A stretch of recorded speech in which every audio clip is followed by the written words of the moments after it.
Viewers welcome back now program जी doctor साहब अगले शो तो पहला ਅਸੀਂ ਦਰਸ਼ਕਾਂ ਤੇ ਸਰੋਤਿਆਂ ਨੂੰ ਦੱਸ ਦਈਏ व्यूअर्स ਜੇ ਤੁਸੀਂ ਟੀਵੀ 84 ਨਾਲ ਜਾਂ ਪ੍ਰੋਗਰਾਮ ਸੱਚੋ ਸੱਚ ਨਾਲ ਫੇਸਬੁੱਕ ਰਾਹੀਂ ਜੁੜੇ ਹੋ ਤੇ ਇਸ ਨੂੰ ਵੱਧ ਤੋਂ ਵੱਧ ਲਾਈਕ ਕਰੋ ਤੇ ਨਾਲ ਹੀ ਸ਼ੇਅਰ ਕਰੋ ਅਤੇ ਨਾਲ ਹੀ ਇਸ ਨੂੰ YouTube ਤੇ ਸਬਸਕ੍ਰਾਈਬ ਵੀ ਕਰੋ ਥੈਂਕ ਯੂ ਸੋ ਮਚ ਇਹ ਵੀ ਦੱਸ ਦਈਏ ਕਿ ਜੋ ਸਾਡੇ ਪ੍ਰੋਗਰਾਮ ਦਾ ਸਮਾਂ ਸੀਮਾ ਹੈ 8:45 ਤੋਂ ਲੈ ਕੇ 9 ਵਜੇ ਤੱਕ ਹੈ so thank you so much keep watching TV 84 जी डॉक्टर साहब हुण असीं चाहांगे जो अज दा अगला इशू है उस बारे तुसीं अपने विचार दे दो जी देखो पिछले काफ़ी समय तो असी जिथे कांग्रेस का रोल पंजाब च अमरिंदर सिंह के थले उसकी हुकूमत और अकालियां दा बादल दल का रोल इसका असी जिक्र करते ज़ाहिर है आम आदमी पार्टी जिहड़ी पिछलियां असैंबली चोणां तो भी पहला पार्लीमेंट चोणां दे वेले भी तीसरी धिर वजों आई 4 सीटां पार्लीमेंट दी उन्होंने लईआं और 4 MP उन्होंने जिन्हां च पटियाले तो डॉक्टर धर्मवीर गांधी फतेहगढ़ साहब तो हरिंदर सिंह खालसा और संगरूर तो भगवंत मान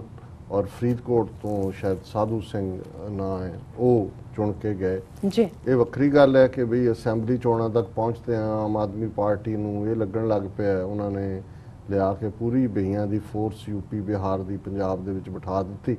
जिन्हों ने मानाइयां कीतियां करोड़ां रुपया भी लुटिया और उन्होंने उत्ते इखलाकी दुराचार के इल्ज़ाम भी लगे पर बाहरले सिखां ने दिल खोल के इन्ना क पैसा उत्थे सुट्टिया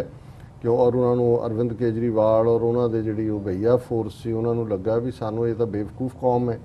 पैसा भी सानू दे रहे हैं और असी अपनियां मौजां भी कर रहे हैं उन्होंने बिल्कुल पंजाब के लीडरां नूं ना सिर्फ इग्नोर करना शुरू किया उन्होंने देखिया कि ਜਿਹੜੇ ਜਿਹੜੇ ਕੀ ਬੰਦੇ ਕਿਤੇ ਫਿਊਚਰ ਦੇ ਵਿੱਚ ਦਾਅਵੇਦਾਰ ਹੋ ਸਕਦੇ ਨੇ ਉਹਨਾਂ ਨੇ ਮੱਖਣ ਚੋਂ ਵਾਲ ਵਾਂਗੂ ਪਾਸੇ ਕੱਢਣਾ ਸ਼ੁਰੂ ਕੀਤਾ ਪੈਸੇ ਦਾ ਪੰਜਾਬ ਦੇ ਵਿੱਚ ਕੋਈ ਅਕਾਊਂਟ ਨਹੀਂ ਖੋਲਿਆ ਜਾਂ ਖੋਲਣ ਦਿੱਤਾ ਔਰ ਸਾਰਾ ਜਿਹੜਾ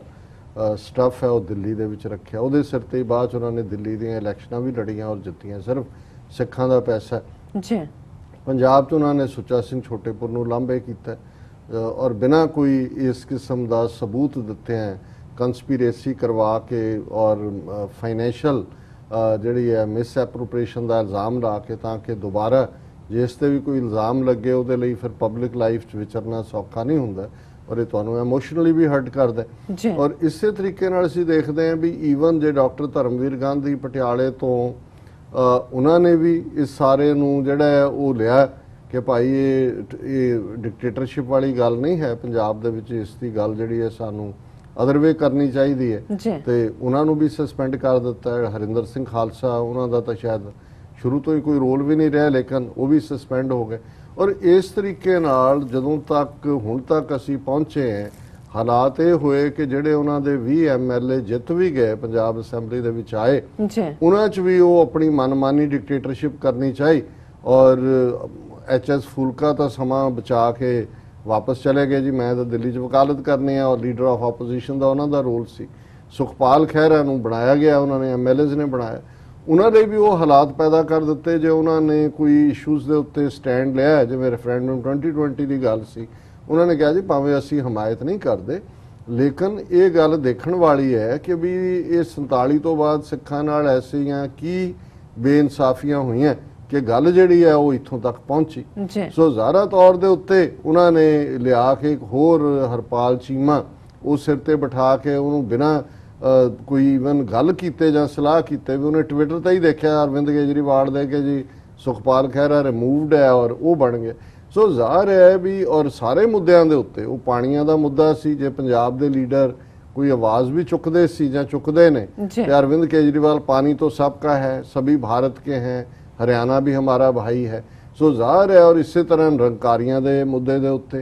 किवें दिल्ली जदों बनया चीफ मिनिस्टर और सारी कैबिनेट लैके उन्होंने जाके दरबार च बैठा सी निरंकारियों के और इस तरह के दूसरे मुद्दों के उत्ते भी उसकी लाइन जिहड़ी है वो बिल्कुल उस किस्म की गांधीवादी ना थले उन्हें एंटाई सिख लाइन रखी पर इवेंचुअली मैं समझदा भी पंजाब की लीडरशिप नूं डॉक्टर धर्मवीर गांधी तो बहुत पहले समझ गए हालां वो उन्होंने इस गल नूं चैलेंज करते हैं वो सस्पेंडिड रहना उन्होंने कबूल किया कंप्रोमाइज़ नहीं किया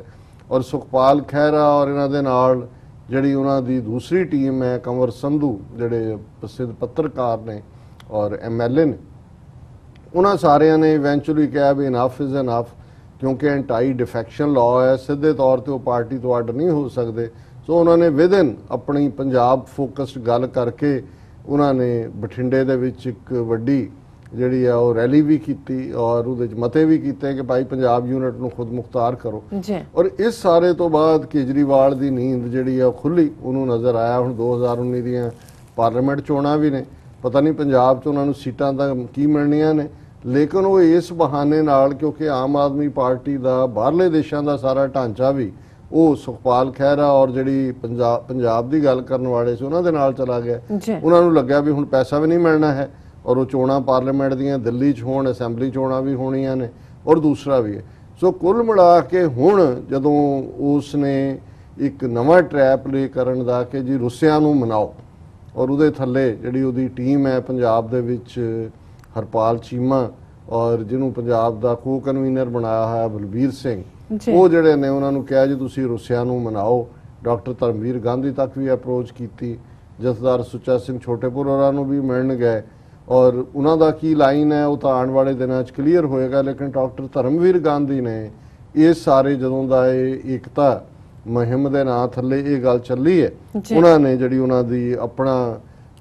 ਫੇਸਬੁੱਕ ਅਕਾਊਂਟ, ਉਹਨਾਂ ਦੀ ਵਾਲ ਜਿਹਨੂੰ ਕਹਿੰਦੇ ਨੇ ਇਸ ਟੈਕਨੋਲੋਜੀ ਦੇ ਵਰਡ ਨੂੰ, ਉਹਦੇ ਤੇ ਜੋ ਉਹਨਾਂ ਨੇ ਲਿਖਿਆ ਉਹ ਪੰਜਾਬੀ 'ਚ ਉਹਦਾ ਟਰਾਂਸਲੇਸ਼ਨ ਮੇਰੇ ਕੋਲ ਹੈ। ਉਹਨਾਂ ਨੇ ਕਿਹਾ ਪਹਿਲਾਂ ਰਾਜਾਂ ਦੀ ਖੁਦ ਮੁਖਤਾਰੀ ਦੇ ਹੱਕ ਨੂੰ ਮਾਨਤਾ ਦਿਓ ਤੇ ਬਠਿੰਡਾ ਕਨਵੈਨਸ਼ਨ ਦੇ ਮਤਿਆਂ ਨੂੰ ਕਬੂਲ ਕਰੋ। ਉਹਨਾਂ ਕਿਹਾ ਜੀ ਗੱਲਬਾਤ ਉਦੋਂ ਹੀ ਹੋਏਗੀ ਕੇਜਰੀਵਾਲ ਸਾਹਿਬ ਤੁਹਾਡੇ ਨਾਲ ਜਦੋਂ ਤੁਸੀਂ ਪਹਿਲਾਂ ਪੰਜਾਬ ਦੀ ਖੁਦ ਮੁਖਤਾਰੀ ਦੇ ਹੱਕ, ਉਹ ਸਾਰੇ ਸਟੇਟਾਂ ਦੀ ਗੱਲ ਕਰਦੇ ਨੇ। ਮੁੱਖ ਮੰਤਰੀ ਅਰਵਿੰਦ ਕੇਜਰੀਵਾਲ ਦੇ ਪਾਰਟੀ ਸਫਾ ਵਿੱਚ ਮੁੜ ਆਉਣ ਦੀ ਅਪੀਲ ਦਾ ਪ੍ਰਤੀਕਰਮ ਦਿੰਦੇ ਆ doctor Dharamvir Gandhi member parliament Patiala ਨੇ ਕੇਜਰੀਵਾਲ ਨੂੰ ਕਿਹਾ ਕਿ ਉਹ ਪੰਜਾਬ ਦੇ ਲੋਕਾਂ ਦੀਆਂ ਬਦਲਵੀਂ ਸਿਆਸਤ ਦੀਆਂ ਭਾਵਨਾਵਾਂ ਨੂੰ ਪਹੁੰਚਾਏ ਨੁਕਸਾਨ ਦੀ ਭਰਪਾਈ ਕਰਨ ਲਈ ਆਪਣਾ ਰੋਲ ਅਦਾ ਕਰਨ ਕਿ ਤੁਹਾਡੀ ਸਿਆਸਤ ਨੇ ਜਿਹੜਾ ਪੰਜਾਬ ਦੇ ਲੋਕਾਂ ਦਾ ਨੁਕਸਾਨ ਕੀਤਾ ਹੈ, ਪਹਿਲਾਂ ਤਾਂ ਇਹਦੀ ਭਰਪਾਈ ਕਰੋ ਔਰ ਕਿਵੇਂ ਕਰਨ। ਉਹਨਾਂ ਅੱਗੇ ਕਿਹਾ ਜਿਵੇਂ ਕਿ ਦਿੱਲੀ ਵੀ ਪੂਰਨ ਰਾਜ ਦਾ ਦਰਜਾ ਪ੍ਰਾਪਤ ਕਰਨ ਲਈ ਸੰਘਰਸ਼ ਕਰ ਰਹੀ ਹੈ, ਉਵੇਂ ਹੀ ਮੈਂ ਭਾਰਤੀ ਸੰਘ ਵਿੱਚ ਪੰਜਾਬ ਦੀ ਖੁਦ ਮੁਖਤਾਰੀ ਦਾ ਮੁਦਈ ਹਾਂ, ਕਿਉਂਕਿ ਦਿੱਲੀ ਨੂੰ ਫੁੱਲ ਸਟੇਟ ਦਾ ਦਰਜਾ ਹਾਸਲ ਨਹੀਂ ਹੈ। ਉਹਨੇ ਕਿਹਾ ਜੀ ਜਿਵੇਂ ਤੁਸੀਂ ਉੱਥੇ ਮੰਗ ਕਰ ਰਹੇ ਹੋ ਜੀ ਤੁਹਾਨੂੰ ਇੱਕ ਜਿਹੜਾ ਇੰਡੀਪੈਂਡੈਂਟ ਸਟੇਟ ਵਾਂਗ ਡੀਲ ਕੀਤਾ ਜਾਏ, ਜਿਵੇਂ ਬਾਕੀ ਭਾਰਤ ਦੇ 29 ਸੂਬੇ ਨੇ, ਯੂਨੀਅਨ ਟੈਰੀਟਰੀ ਨਾ ਰਹਿਣ ਦਿੱਤਾ ਜਾਏ, ਤੇ ਸਾਡੀ ਮੰਗ ਇਹ ਹੈ ਕਿ ਪੰਜਾਬ ਨੂੰ ਅਸੀਂ ਜਿਹੜਾ ਇੱਕ ਖੁਦ ਮੁਖਤਾਰ ਸੂਬੇ ਦੇ ਤੌਰ ਦੇ ਉੱਤੇ ਦੇਖਣਾ ਚਾਹੁੰਦੇ ਹਾਂ, ਇਸ ਦਾ ਮੈਂ ਮੁਦਈ ਹਾਂ। ਉਹਨਾਂ ਨੇ ਅੱਗੇ ਕਿਹਾ ਜਿਸ ਤਨ ਲਾਗੇ ਸੋ ਤਨ ਜਾਣੇ, ਪੰਜਾਬੀਆਂ ਨੂੰ ਸਮਝ ਆ ਗਈ ਹੈ ਕਿ ਪੰਜਾਬ ਨੂੰ ਕਿਸ ਗੱਲ ਦੀ ਤਕਲੀਫ ਹੈ ਅਤੇ ਉਸ ਤਕਲੀਫ ਨੂੰ ਦੂਰ ਕਰਨ ਲਈ ਸੰਘਰਸ਼ ਕਰਨਾ ਉਹਨਾਂ ਦਾ ਹੱਕ ਹੈ ਕਿ ਵੀ ਇਹ ਹੁਣ ਸਾਨੂੰ ਪਤਾ ਹੈ ਵੀ ਸਾਨੂੰ ਕੀ ਤਕਲੀਫ ਔਰ ਇਹਨੂੰ ਦੂਰ ਕਰਨ ਲਈ ਅਸੀਂ ਜਿਹੜਾ ਸੰਘਰਸ਼ ਕਰਾਂਗੇ। ਪੰਜਾਬ ਨੂੰ ਇੱਕ ਐਸੇ ਸਿਆਸੀ ਪ੍ਰੋਗਰਾਮ ਦੀ ਜ਼ਰੂਰਤ ਹੈ ਜਿਹੜਾ ਉਸ ਦੀਆਂ ਆਪਣੀਆਂ ਵਿਸ਼ੇਸ਼ ਲੋੜਾਂ ਮੁਤਾਬਕ ਸਿਉਂਤਾ ਗਿਆ ਹੋਵੇ ਅਤੇ ਆਉਣ ਵਾਲੀਆਂ ਪੀੜ੍ਹੀਆਂ ਦੀਆਂ ਲੋੜਾਂ ਪੂਰੀਆਂ ਕਰਦਾ ਹੋਵੇ। ਉਹਨਾਂ ਜ਼ੋਰ ਦੇ ਕੇ ਕਿਹਾ, ਉਹਨਾਂ ਨੇ ਕਿਹਾ ਜੀ ਸਾਡਾ ਮੈਚ ਦੇ ਮੁਤਾਬਕ ਹੀ ਅਸੀਂ ਆਪਣਾ ਕੱਪੜਾ ਹੁਣ ਸੀਣਾ ਔਰ ਤਾਂ ਕਿ ਸਾਡੀਆਂ ਭਵਿੱਖ ਦੀਆਂ ਪੀੜ੍ਹੀਆਂ ਵੀ ਜਿਹੜੀਆਂ ਨੇ ਉਹਨਾਂ ਦੀਆਂ ਵੀ ਲੋੜਾਂ ਉਹਦੇ ਚੋਂ ਪੂਰੀਆਂ ਹੋਣ। ਉਹਨਾਂ ਦਿੱਲੀ ਦੇ ਮੁੱਖ ਮੰਤਰੀ ਨੂੰ ਸੱਦਾ ਦਿੱਤਾ ਕਿ ਉਹ ਭਾਰਤੀ ਸੰਘ ਦੇ ਅੰਦਰ ਸ਼ਾਂਤਮਈ ਢੰਗ ਨਾਲ ਪੰਜਾਬ ਵੱਲੋਂ ਖੁਦ ਮੁਖਤਾਰੀ ਹਾਸਲ ਕਰਨ ਦੇ ਹੱਕ ਨੂੰ ਮਾਨਤਾ ਦੇਣ ਤੇ ਘੱਟੋ ਘੱਟ ਬਠਿੰਡਾ ਕਨਵੈਨਸ਼ਨ ਦੇ 6 ਮਤਿਆਂ ਚੋਂ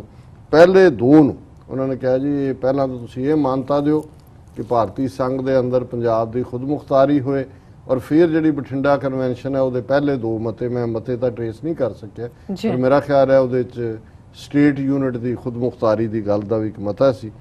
ਪੰਜਾਬ ਅੰਦਰ ਕਿਸੇ ਵੀ ਪਹਿਲ ਕਦਮੀ ਕਰਨ ਵਾਸਤੇ ਪੂਰਵ ਸ਼ਰਤ ਔਰ ਪ੍ਰੀ ਕੰਡੀਸ਼ਨ,